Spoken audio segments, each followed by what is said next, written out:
This is Hidden Killers Live with Tony Brueski, Stacey Cole, and Todd Michaels. When a public figure is murdered, the story doesn't end when a shot is fired. It fractures. And that space between confusion and confirmation, something else tends to take root. Within hours of Charlie Kirk's assassination, social media filled with silence and noise. Claims of a false flag, fake texts, deep state plots, AI-generated notes, even talk of multiple shooters. Everyone searching for a version of the truth that fit their worldview. But why do we do that? Why do conspiracy theories spread faster than facts? Especially when the evidence, the filings, and the forensics are sitting right there in front of us? We're going to dive into that. Former FBI Special Agent and Chief of the Counterintelligence Behavioral Analysis Program, Robin Dreeke, joining us to dissect how conspiracies are born, why they resonate, and what makes them nearly impossible to kill. We're going to take a look at the psychology behind belief, why people cling to explanations that defy logic, and why asking questions, even uncomfortable ones, still matters. Because understanding conspiracy thinking isn't about silencing curiosity, it's about protecting it from manipulation, distortion, and the noise that drowns out truth. So, Robin, let's start here. When the public doesn't have answers, why do our brains rush to invent them? What psychological need is being met when people create order out of their own chaos, I guess? You just said it right there. We as a species have an amazing ability to try to find patterns where patterns may or may not exist, because when we understand patterns and we see patterns, what's it do? It allows us to feel safe. And so that's one of the reasons why we do these things and have our own confirmation biases. And if we're trying to have a confirmation of there must be a pattern here, I will find the pattern, that's part of it. But there's lots of elements that go behind conspiracy theories, why they take root, how they take root, why some people believe them, don't fall into them. There's a lot to unpack on that one. And really thinking about the Charlie Kirk ones that have recently emerged, I think there's also a recent trend also that feeds into this more than maybe during the Martin Luther King assassination or any of them from decades ago, and that is people want to feel special. That is really another driver behind conspiracy theories, is they want to come up with these really original things that no one's thought of before, so the world will look at them. And then when you throw social media on there, a large reason why people will put out a conspiracy theory, one, they're filling the void of information with their thoughts and opinions. And if they make them so sensational, but a little bit of plausibility, where's the spotlight go? On them. Mm-hmm. And then echo chambers start and they try to build upon it. And if you don't have credible information countering it, it'll take root. And even, like you said, even in this case, there's tons and tons of credible information that was presented and gathered immediately. Because when we're looking at credibility of information, we also want to look at the tempo in which it's garnered, the way in which it's shared, because we're looking for congruency in lots of different areas. And in this case in particular, I was pretty shocked. So many conspiracy theories, as I researched before we came on today, I was like, there's conspiracy theories around Charlie Kirk? How could there be? And like, oh my God, there's a lot. and it's befuddling. There are a lot of very loud voices that are peddling them. And look, I'm not here to say it's like everyone should be asking questions. There's a lot of weird things in this story. I want to get that off the bat right away. But there's also reality and there's not. And that's where I wanted to have a conversation about this kind of as a 10,000 foot overview. And I think we'll start there. And then I want to go a little bit closer to identifying some of these claims that are being made by some very well-known people who were very close to Charlie Kirk, including Candace Owens, and things that are being said. And I'm not here in this piece, I just want everybody to know, this is not a political piece. This is not to say this is right, this is wrong, this person's telling the truth, this person is not. It's more so just what's going on, an observation of the actions that we're seeing around us and these viewpoints that are being expressed. What's happening? That's what we're trying to get to here. So before anybody's like, well, it's going to go this way, it's not. This is not pro, anti, any opinions of Charlie Kirk. It's just what's happening in our environment. If I could, Tony, Yeah. to really introduce a thought here. So here's my notes I take on everything before we do Yes. anything, Oh, right? wow, yeah. And I use this word all the time, and I know I've used it with you, and I use it everywhere in my life. And I want people to engage this word as you've laid this out for us. Let's engage the world of maybe, because if you use the word maybe, it keeps your mind open, and it keeps the people around you open that you're open, and that dialogue going. And when you keep the dialogue going, you're flowing, and when you have curiosity flowing, you actually can get to truth and you can get to a deeper understanding. So I love the world of maybe, because every conspiracy theory, like when I was going through this and all the things at the 30,000 foot level and all right down to the granular level, I was like, maybe. And so when we're maybe, it means I'm going to take in more. I'm going to take in more. I'm going to keep learning. I'm going to keep educating. So yes, I'm with you. Let's go maybe. Why? Let's just start here. Why do we find comfort in believing a hidden hand in so many things? I mean, that's an interesting thing. Why does control, even dark control, feel better than uncertainty? Because with some of these conspiracy theories, I mean, again, you have to look at this and go, that would be even darker than what this may appear to be if it goes this far. But and that's the interesting thing with conspiracy theories. It sometimes makes us feel like we're more in control. But in order to feel more in control, we have to believe more extreme things or far more hoops that would have to have been jumped through to make that possible than just what reality may be. Yeah, it's kind of me jumping on this one, out in front, because again, I'm not a psychologist or a psychiatrist in this area, but these things, again, in that area, like you said, it allows us to feel safe, because if we think we can understand that this wasn't some random nutter, but there's some grander thing going on, it also allows us to feel safe, because that kind of thing wouldn't be targeted at me. It's only targeted at notorious people or people with a big reputation. So again, that's part of that. And also it allows us to feel part of a group and a collective of special people. Again, this I want to really zero in on this feeling of and needing to feel special, because a lot of us want to feel special. We want to feel like our place in this planet at this particular time and universe is going to make a difference. But as one of the great books I've read also said, is the courage to be disliked. And part of the courage to be disliked is the courage to be average. We are all pretty damn average. I mean, just look at the lifespan of humanity and just us individually. We're pretty average. And we try to make a mark when we're painting our own little mosaic in the world around us to make our mark there, and with the legacy we leave with the children and everything behind. But if we're believing in these unusual conspiracies, and we're in a small group that believes a particular conspiracy, think about it. If all of a sudden one day that conspiracy was proven true, I was part of that. Look at me. I'm special. I was one of the few people that was an advocate for that crazy theory or that right theory, whatever it is. It feeds our need to be the center of the universe. Well, it gives you a moment of being in the spotlight when you feel helpless and you feel like a victim, that you can suddenly put yourself cast in the spotlight. And like you said, you might have this grand idea that sounds absurd, but what if it happens to be true? Then all of a sudden you're no longer this nobody that was never noticed by anybody, and now you're somebody. And I think we are living in a world where people are just dying to be seen. We've got influencers, we've got people who are constantly living in this reality show that is America. I don't know if it's going on so heavily in other countries, but I think people are just, I've got a podcast. Everybody's got something. We want to be seen and heard. And part of that also is, adding to that, is that need to be special and smarter. Because if I'm smarter than you all, and look, I came up with this amazing theory of what had happened, it doesn't require a lot of heavy lifting.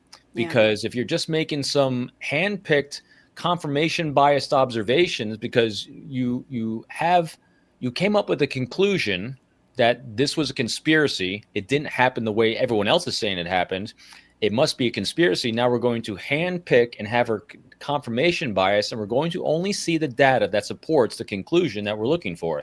That's called really, really bad science. And you can convince yourself, because you can then articulate those 5 points out of these 1,000 that confirm that conspiracy you had. What it should do, though, is spark some curiosity is like, I'm seeing a pattern of 5 things. Let me dive deeper, because maybe it's true, maybe it's not. What other areas can I look in to try to validate or invalidate these observations? Because every time I see or hear something, the first thing I do is I get damn curious. Tony, when you forwarded me that we're going to be talking about conspiracy theories and Charlie Kirk, what did I do? I do deep dives in all these different areas. And then I did research in the history of man. Because you know me, I'm always looking to history for patterns. Yeah. How often are conspiracy theories, and we also got to differentiate between, because I did this because I got curious. There's a difference between a pure conspiracy theory and a cover-up. Mm-hmm. And in Chase and Charlie Kirk, we're dealing in the area of a potential cover-up as well, because they're covering up true information and trying to mislead. So there's conspiracy theories, cover-ups. But basically in the history of an assassination attempt and it being a true cover-up conspiracy theory, there are examples. Like I said, assassinations are zero proof of those being effective for social justice warriors. But in this case, you'll get about 20%. So there's a maybe of 20% that says, there's a possibility here that is above zero that, there's a cover-up. But that's why we look at data. That's why we get curious. And I think when anything big happens, when any influential member of society is taken out before their time, we want to look at it and go, well, there must be a greater reason for this, because I mean, especially if you believed in their way of thinking, you want to think, well, they didn't die just for nothing. They didn't die because some idiot 20-year-old had access to a high power rifle and learned how to shoot at a young age and has zero self-control. That can't be just the simple reason why he's gone. Right. He did all this work. He did all these things. If you like him, he's a good person. I mean, I'm just saying, from what people will say, depending on what your opinion is of Charlie Kirk, and no one should be killed for their opinion. The fact that it could have ended just so simply. And that goes for any assassination. It goes for Martin Luther King, whatever, whoever, anybody. That it could just be something so simple and so stupid that simplicity can take out something so big. And that's I think our brains aren't equipped to, I think, equate that equation there.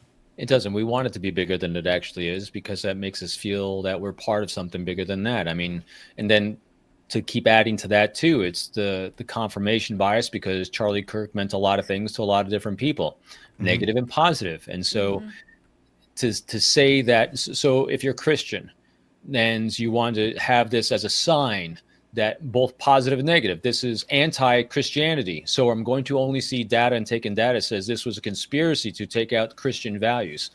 On the other side, he's a martyr to Christianity. So I'm going to see it on the opposite side, that the anti-Christians are taking him out. Then you can look at the political side, both positive and negative, same thing. And so if you're trying to prove your own point on your own self-opinion and how you see the universe through your own context, you're going to use moments like this to try to do those things.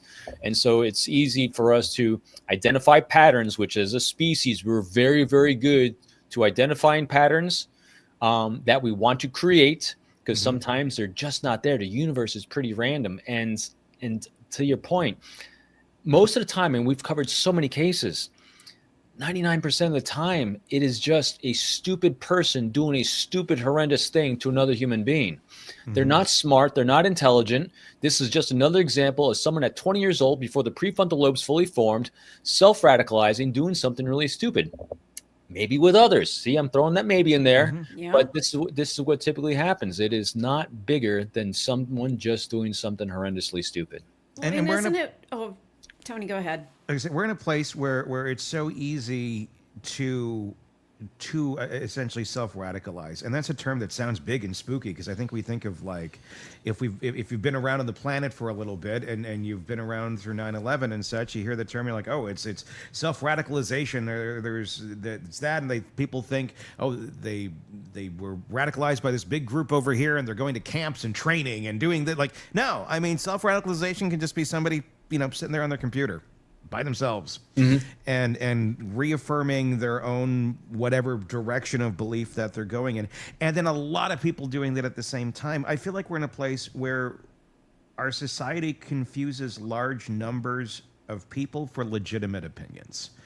Just because there's a large number of people behind Yes. something doesn't mean those people are operating in reality on reality's terms in any way, shape, or form. The greatest example. So one of my favorite authors, Noah Harari, that wrote the book *Sapiens*, and they wrote the book *Nexus*. I mean, he wrote the book *Homo Deus* after the *Nexus*. And *Nexus* is talking about the evolution of information in our species. And to your point, just because a large amount of people believe it does not make it true. And that's his point in this book. The first greatest example of this was the printing press and witch hunts in Europe. What about Sasquatch? Yeah, well, they think, well, if you're looking at information. Yeah, Tony's got another series on that coming up. Without question, it's real. Damn it. But I think the numbers I saw was roughly 50 to 60,000 people in Europe became, burned at the stake because they were accused of being witches, because they started being able to mass produce information and distribute it, just saying what a witch was, and they were using it for political assassination, like your neighbors. And that was it was literally the first example in our species of mass scale information, just because a large people believed in witches because it was put out in all these pamphlets. They believed it to be true. And now they're killing 50 to 60,000 people because of garbage that everyone thought was true. So yes, we as a species are horrendous. Just because a large number of people say it's true does not make it true whatsoever. Good, but doesn't. Yeah, I mean, social media is kind of like the printing press on steroids. Yeah. So everything we experience today, we've experienced for hundreds of thousands of years. The technology behind it is what changes. But our cravings and needs as an organism here on this planet, they're exactly the same they've ever been. It's just how we propagate them is what's changed. My wife, so as much as I read, my wife reads even more now. And she generally, she's out with her friends now. She's generally sitting over on the couch, and she is her head buried in a book like all day long. And I told her, and I was laughing at her the other day, I said, people used to say, get your nose out of the book, you're going to ruin your eyes. Engage with the world, go out and get some grass, get some fresh air. When the book was invented, right? Now we're doing it with phones, we're doing everything else, but it's exactly the same thing. So she's got her face buried in a book, but since books are actually more historic and nostalgic for us, printing press, people are criticizing that. At the same time, when we started having, especially with Benjamin Franklin, invented the world's first libraries, free libraries in the United States, and they got the printing press going and all that in the United States. That was the technology at the time that believe it or not, generations were railing against, because it was keeping people buried like this. So it's Robin's way of saying, hey, everyone take a deep breath.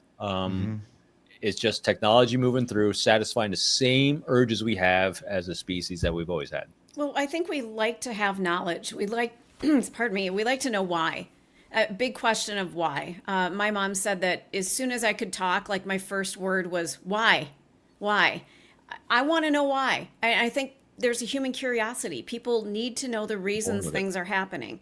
And books, research, that all gives us that insight. But now we've got these little computers we can hold in our hands. The sources aren't always reliable. So the curiosity is there, but maybe the sources are questionable. And that's what we need to really start doing more of, is interrogating the sources of our information. As soon as you hear something new, challenge yourselves with asking, so first saying maybe, and then doing a deeper dive. What else can I find new? And, Stacey, to your beautiful point on that, Dr. Diane Hamilton, she wrote a great book called Cracking the Curiosity Code. And it talks about us as a species and our curiosity. Every other organism on this planet is born with a lot of innate traits and skills and things they're going to do to survive at a young age. And humans are the worst. But the skill set that we have to make us learn faster than any other animal on this planet is the fact that we're born with this insatiable curiosity, because we start being able to speak because we're relating things because of our curiosity. This is what this is. This is what word it represents. And now we're going to put that in our memory, and we're going to start remembering our curiosity. And you're always asking why. What's been happening generationally right now, which is, I think, a large reason why the supposed Charlie Kirk assassin, his curiosity died, because what happens is around the ages of 5 or 6, when our curiosity is really spiking, are asking why is the sky blue? Why do we have stars? Why is the sun coming up at the day and goes down at night? Why does the moon glow one time and not another? What happens is parents and guardians that don't have patience and are bored will hand over an iPad rather than sit there, engage, and encourage that curiosity. Yeah. And if you start snuffing curiosity out at a young age, you're going to suppress it. When you start suppressing curiosity, then people are going to start just taking in what's presented without interrogating it. And interrogation, not like tell me to, making someone confess. I mean, interrogating mean deep dive to understand what made that what it is. What made you think why you are. And you can reinvigorate and respark curiosity at any point in your life. Mine's been resparked more in the last 5 years, I think, than it was in 20 years with the FBI, believe it or not. But yeah, it's what we have to do. It's an interesting observation of what you just said there, especially when you talk about kids. And if you just look generationally at the world that was handed iPads at a certain age, or iPhones, or whatever it may be, their devices at 5 or 6, they're young adults now.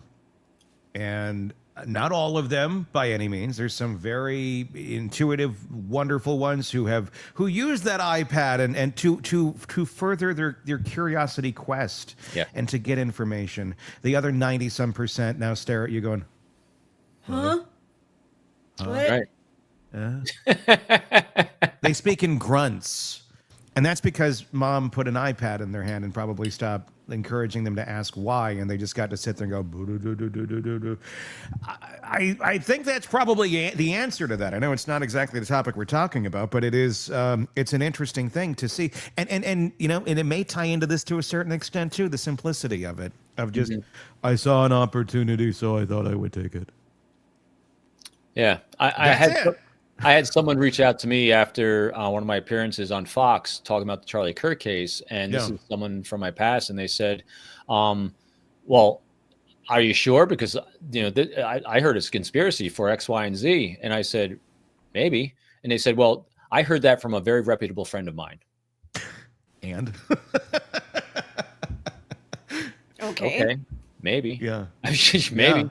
Yeah. And here's what curiosity does. And so instead of allowing your phone and your iPad to be your teacher, we can teach it to be our tool. Because then I pick up my phone and I pick up my iPad, and every statement that someone says, I call it leakage, all the leakage of the data points someone's providing, I interrogate it. It's like, all right, you said this, let me explore this. You said this, let me explore this. What's this actually mean?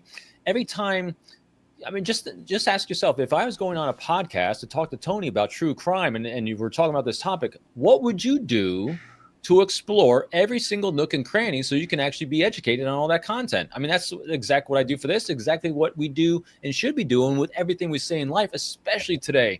There is such a treasure trove of garbage that is circulating around the world. And I'll tell you what it is, it's entertaining.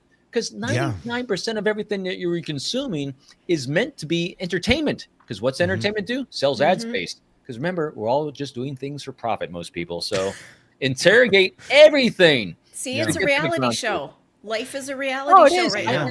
Absolutely. And that's why I call it, this is a great show. This is a great show. But remember, sometimes it's important to realize you're watching a variety show of the life around you. And sometimes you just need a down-to-earth, nonfiction, true show about what actually is, so we can actually make good cognitive choices, of healthy choices for us and those we care about.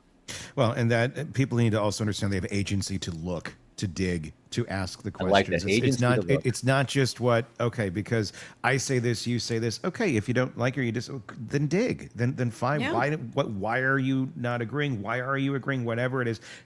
Question things. It's good to question things. When we're told not to question things, that's where it gets really dangerous. That's another place that we're in right now. It's interesting what you said there about your friend, where he was like, well, I got this on, somebody really I trust, some of this. He's trying to recruit you to their team. This is a team sport now. Yes. Conspiracy theories are a team sport. They wanted you on your team, on their team. And you're a great player to have on someone's team. So I get what they're doing. You're on our team. And I love that. Isn't that great? But that's the thing with conspiracy theories. you don't have to think just like somebody else or have their exact same opinion to be on the same team. Let's question, let's ask. That's a better team than let's all be right. Because if you're not open to being wrong, how are you ever going to evolve? 100%. And when we discover new things, that's so much fun.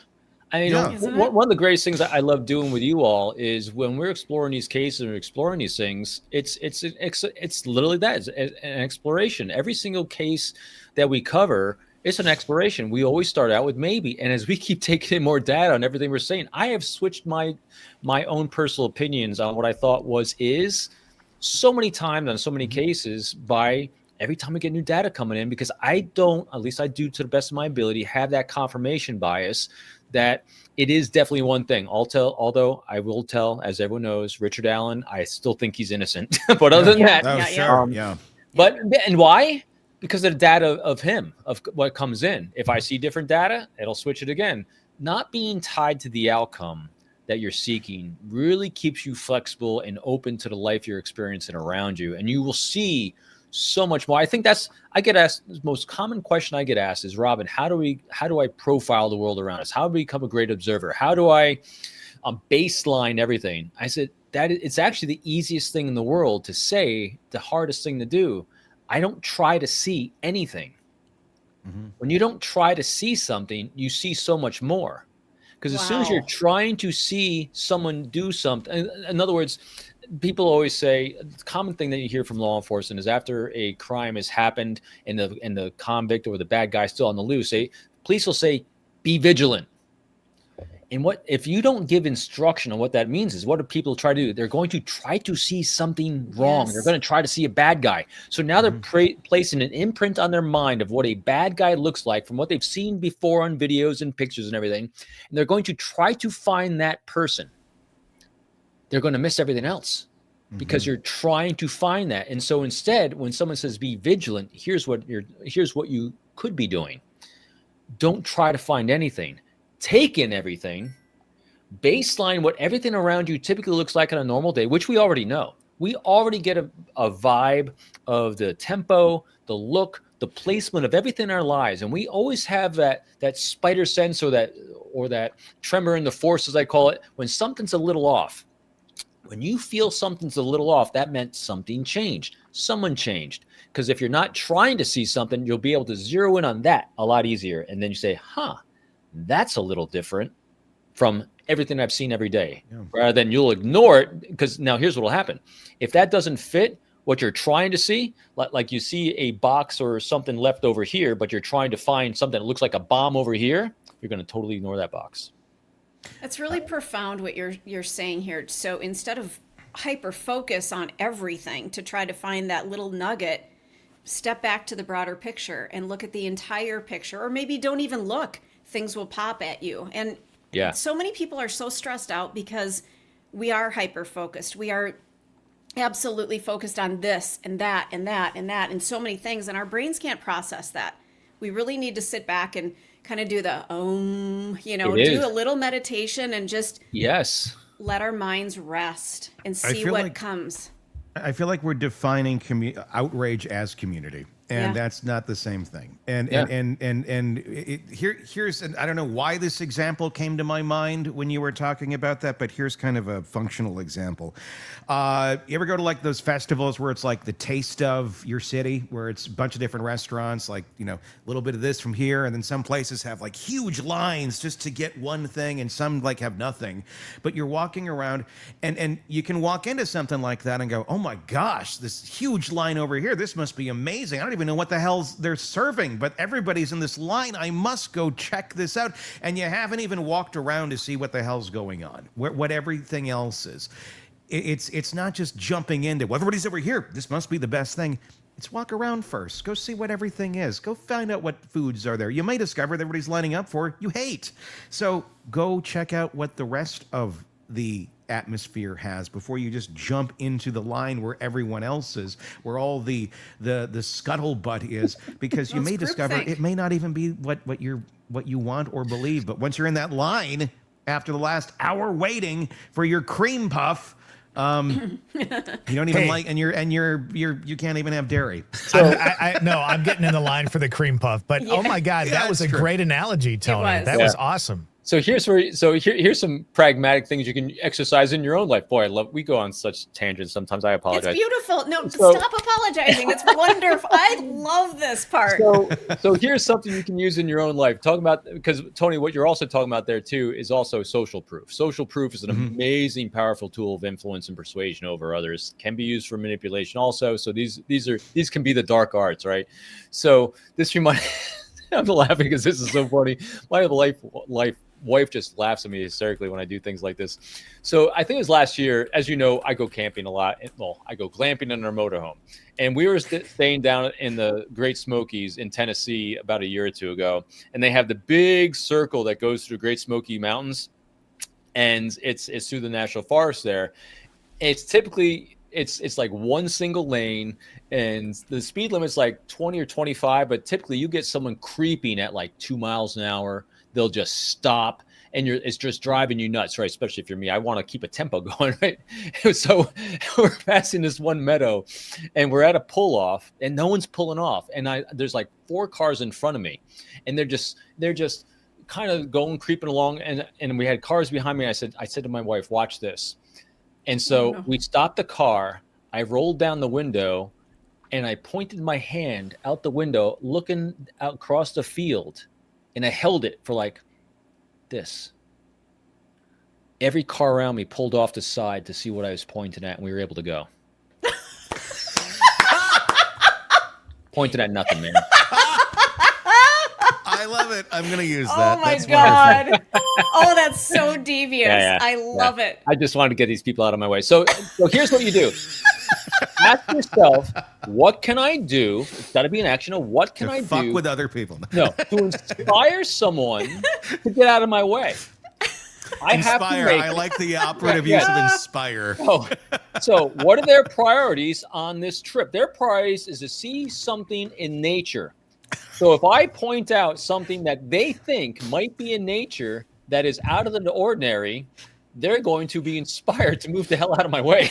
You're an evil genius is what you are. Jennifer in our chat said genius, but I'm going to put evil genius. You just got to know what people seek and crave. You're inspired. Look at that dead chipmunk, everybody. Go check that out. My wife still tells that story. It's just hilarious. I mean, you do that anywhere you go. Anyway. Does she just roll her eyes at you, or what does she do when you do these things? There are moments I rate my day. If my wife doesn't roll her eyes, she says, "That was really good." We're talking about the Charlie Kirk conspiracies. We're talking about the atmosphere that we're in, where there's not a lot of trust. There's a lot of people asking questions, and rightfully so. This is not a piece to say don't ask questions, but this is more of an observation of what's going on around us and why are we believing certain things? Why are people believing certain things? When things are factually proving them wrong, why are we putting answers to places where we just don't have the answers yet and calling them fact? What is going on around us? We've been looking at the Charlie Kirk situation and the assassination from a kind of a 20,000-foot overview.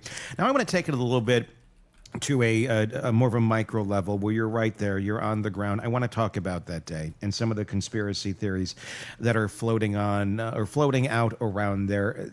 Maybe not super specifically, but just the logistics of this from what we supposedly know is fact, and then how anything else can really intersect with that and gain ground. Robin Dreeke, retired FBI special agent, former chief of the Counterintelligence Behavioral Analysis Program, is with us to discuss all of this. I just want to start with just the basics on this here. There was a shooter on the roof. We have footage. We have security camera footage showing him climbing in. There's...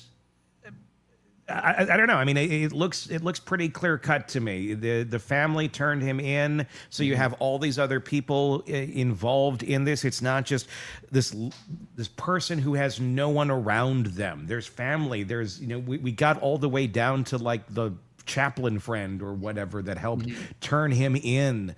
There's multiple people. So to me, when you have so many people involved, that makes it really difficult to sell a conspiracy theory, especially one that says this wasn't even the right person.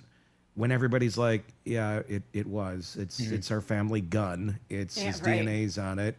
He's on camera. There's this note.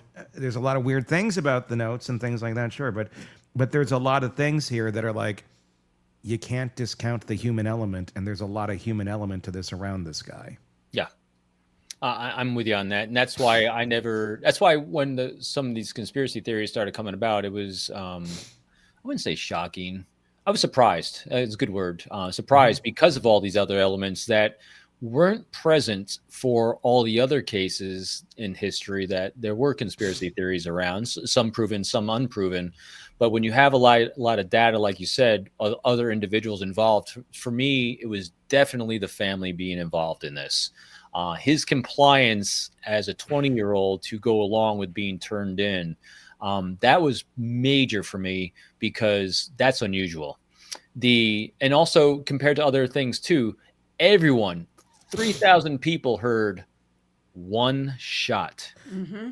Yes. And so that's another data point as well. So what happens is it makes it harder to go down that road of maybe with other options. And so every time you have hard evidence, and DNA is good, very good on this, but there could be other DNA. So again, there's a maybe there if you want a conspiracy theory about someone else being involved. But I have been involved in so many big things in the FBI, and every time you have more than one person involved, 2 people, 3 people, it starts the ability to maintain a conspiracy in private, to keep it secret. It just diminishes. I mean, just look at the Adelsons. Right. Yeah. You know, anytime you have a couple morons. So first of all, think about this. If you're going to kill someone, you're a moron. You've got a lot of stupid things going on in your life. Mm-hmm. And so morons gravitate towards them other morons, including governments, because governments, if governments are going to conspire together to assassinate someone, that's a government of morons. And morons have leakage. And so that's why it's so hard to pull these things off. Grant, I got the stats. It can happen, but it becomes very, very hard. And so what becomes hard is to negate the conspiracy theory. In other words, if there's actually data that's being leaked out because there's much more plausibility to maybe those conspiracy theories start gaining some more momentum and some more weight, because every time you explore a new thought and idea and trying to get data to support it, you might not get a lot of data, but you might get like one thing that says, oh, that's a possibility here. So we can explore this. In other words, but we're not getting that kind of leakage here, at least not that I'm seeing. I feel like sometimes the society that we live in mistakes opportunity for conspiracy, especially in a case like this, where in order to seize the opportunity to get behind something like this and then essentially hijack it for your own beliefs, whatever it may be, even if they're not even that of Charlie Kirk, but you're going to go and pretend they were somehow. That feeds the conspiracy. Well, if they're getting behind this, they must have had something to do with his death. No, they've just been waiting for an opportunity, and the door opened, and this moron opened it. Yeah, and it's like hyenas just waiting. You know, they're waiting for it to happen. When something happens, okay, whatever that's going to be, we don't have the exact, complete game plan here or blueprint to what we're going to do. But when something of this nature happens, we're going to swoop in and we're going to be the group behind it. And we're going to use this horrible tragedy to further our agenda that, again, may have nothing to do with what Charlie Kirk was believing or speaking of. But if we can get enough people behind it and think that, oh my gosh, this is, you got to be in, you're either here, you're with us, or you're against us. Right. That's what it goes into. And if everybody feels special and you put enough fireworks on the stage, you got a lot of people. They're going to be like, all right. And it looks weird as shit. Because it is weird as shit. Because you have a mix of people who are genuinely grieving, who are genuinely trying to figure out what the hell just happened to someone they genuinely care about, mixed with nefarious individuals who come in and go, well, this is the best fucking thing that could have happened to us. This is this is going to totally help our numbers. And they're not looking at it from a humanistic standpoint. They're looking at it from an opportunist standpoint. And when I look at the Charlie Kirk situation, that's what I'm seeing. There's a lot of that. It's easy to kind of identify when you have big events like this, easy to identify groups, and the group thinks that you might not even been aware of before. And this has definitely created a lot of awareness. I love creating awareness, because as soon as you have awareness and you see where people stand, and you don't see where they stand with the intent of using it in, see that using it in some way against them. No, so I understand how to communicate more effectively with you. So I understand your context. I understand your background. I understand your belief system, your morals, your ethics, everything. Because I need to understand. I've asked this all the time. When someone asks me a question about spirituality, politics, or anything in life, my first question, if I don't know them well, is typically, help me understand yours. Because if I understand yours, I can give you an answer that you're going to be able to hear. Because I want to be able to be a useful individual for you. And in this case, too, we're seeing a lot of that. You're seeing, to your point, Tony, you have some people are like, using this as an example of one side being against us. Then you have this side saying, well, those people are disgusting because they're so into this. And then you have the people that sit back, I'll put myself in this one, is like, this is all very interesting. It's like you're looking at all these groups, all these people kind of losing their minds or doubling down, and you're like seeing all these amazing behaviors, and you're like, this is a very interesting event that people are capitalizing on tragedy to further an agenda that they had that they never thought of before, or it's really interesting, isn't it? It's just nutters. It is. I mean, it's very bizarre, and especially with this. And I want to get in and like there's obviously a lot of people that have a lot of opinions here. Candace Owen being one of them that has expressed her conspiracy theories, essentially. And I'm not trying to speak, but basically the whole thing is a lie, is what I think you can kind of paraphrase it as for the way that she's been presenting it. But that's where I go back to, okay, if the whole thing is a lie, then how the hell that you're going to have, I don't know any other way of steering around than what? His family's making the whole thing up. They're actors, they're liars, they're paid off by the government, they're not a real family. Like what is the story? I mean, what are these things that would have to be in place to make this work? It's very easy for people to throw out terms like crisis actor or this or that, and then to just leave it at that. Like, okay, well then why don't we have this? There's not tons of people going, I was hired as a crisis actor, and this is what I did. In all these horrible things that we see conspiracy theorists jump at. I mean, we saw, with nutcase Alex Jones and the crazy things he's claimed, and it mobilizes people against people that are just trying to get through their lives. The horrible evilness of Alex Jones and the Sandy Hook shit. I mean, that sort of thing is sickening. And I'm not saying it's exactly what's going on here, but it doesn't make any sense. It just doesn't make it's physically, it's mentally impossibility in many conspiracy theories for it to play out because of the human aspect that you would need to have in place for it to work out. Again, we're very still early into this thing, so I'm not saying that is all of the case here. But that alone, the human element, is what I'm really stuck on in this case, is, okay, if it's all fake, explain all these other human beings then. And then what happens to them when this is done? Do they go find a job over at the Dairy Queen? And I was a crisis actor previously. I had a fake son that did a fake shooting. Now I make blizzards. I mean, what? So here's what you do. Well, here's what I do, and I hate making it about me on that one. So when someone says something that seems a little off or interesting, like you have that response, well, maybe, and you try to go one layer deeper, and you ask, and I always say, don't ask why questions, like, why do you think that? Because then you'll get in the world of subjectiveness, which is, you can't go anywhere on that. People are too subjective, and it's their own belief system and more, and it doesn't help with relevance. I ask what. So what would make you, so I would respond to that. What would make you say that? What do you have to support that? see that what question. And then when they start trying to say something or befuddles them and they kind of come to a roadblock of thoughts, well, then I don't give it any more thought. I don't have the bandwidth to entertain your nutterness in my head. Yeah. And again, I don't dismiss out of, I don't resent anyone, or I don't think less of anyone. I just know where to categorize you in my bandwidth of assessing what direction to move in. And if you're coming to your own roadblock on why you think it is what you think, then why do you want me to join it? You're now granted, I will say, when you have more information that you think could support some of these ideas you have, I would love to hear them, because I would love to hear them. Because one thing I think we should all strive to do is really be able to think and speak intelligently about the things that matter to you.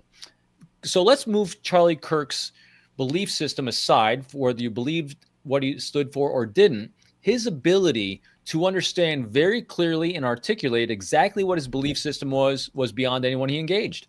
Mm-hmm. With exception of few. I thought a few. Well, at least the ones that he put onto the webs on his social media. But it was a very selective. It was glorified jaywalking. I keep going back to him and Bill Maher. I thought that was one of the best conversations. Like when he was actually on a legitimate show and not on a college campus. Granted, those college campus, some of those were very good, thoughtful engagements. But this challenged both sides, and you could hear both sides clearly articulate their belief system and what they stood for. And here's what you can get out of this. If you love humanity and you love experiencing the greatness of our minds, I can stand here and say I enjoyed listening to Charlie Kirk state what he believed in, because he was very articulate about what he believed in. He's nowhere in here do I say I believe it. Right. Sure. I enjoyed listening. And then same with Bill Maher. He really understands what he believes in.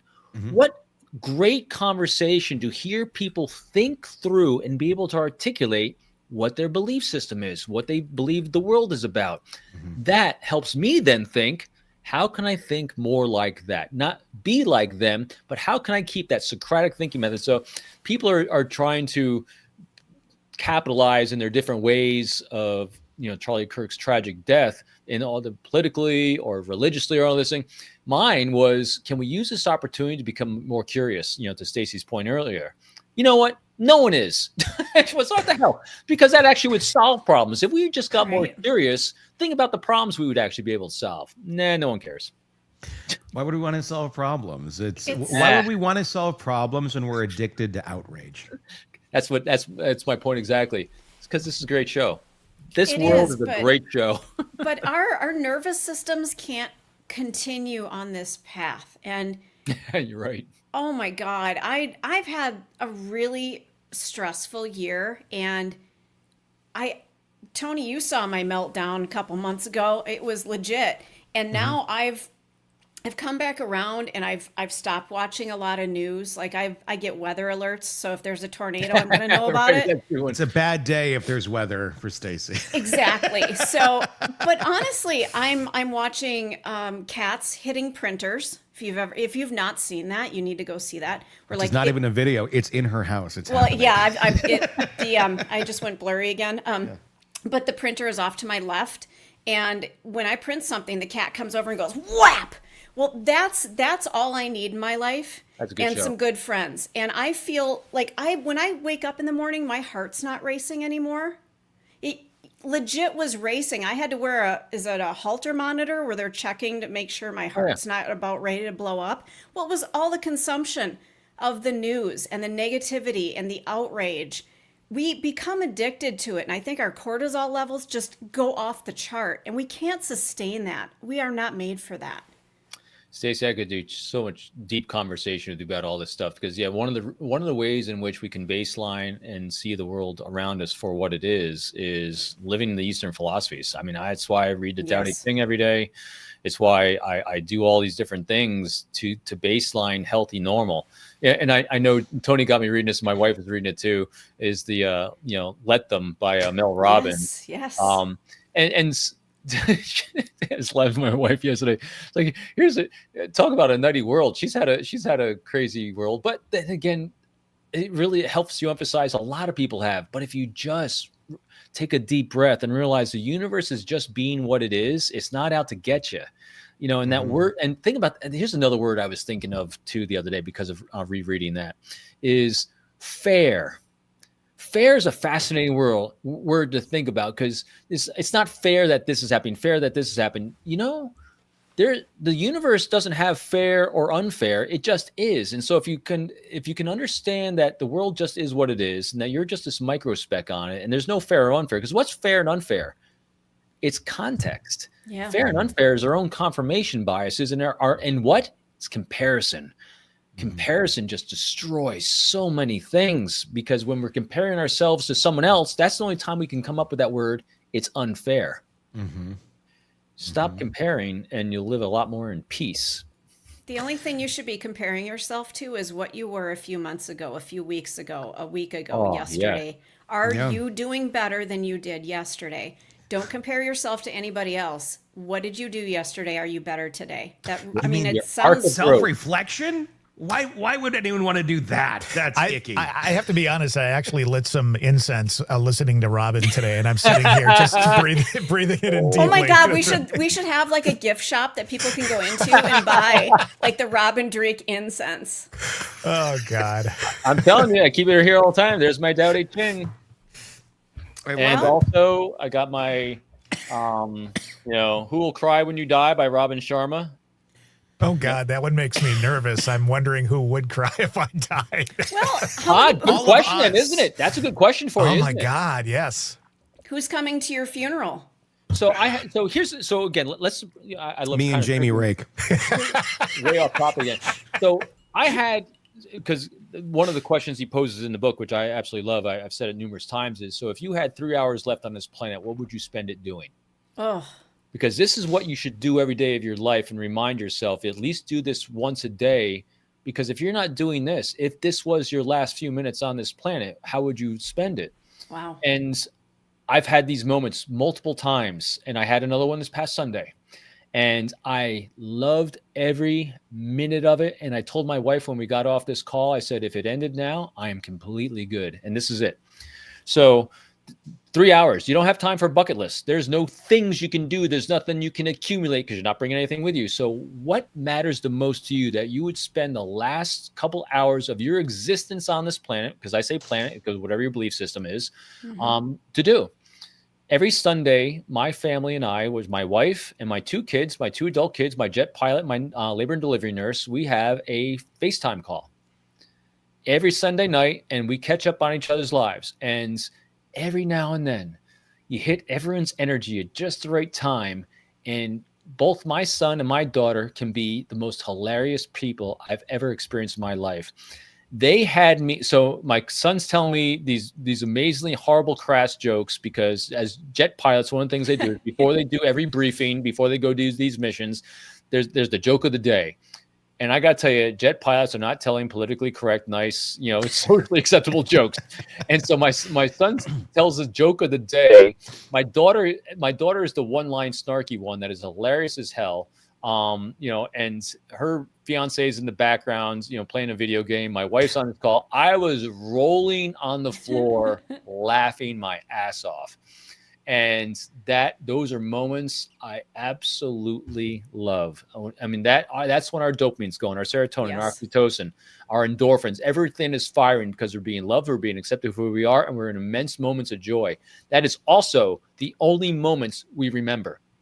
We don't remember average days. We only remember really hilarious, great days, or really challenging days. So I always say, go forward and make a day you're going to remember. So that is how. And so that's what we should focus on every day. How do we have a great, healthy relationship with the people in our lives, and so that we will be able to say, this was a fantastic day. And it's not by following nutters. No, and it's not by sitting here. I'd spend my last time scrolling on TikTok. Nobody's going to answer it that way. That's a good show. Then why are we spending the time that we have acting like it's not counting down? It is. Why are we doing it? It is for everybody. Yeah.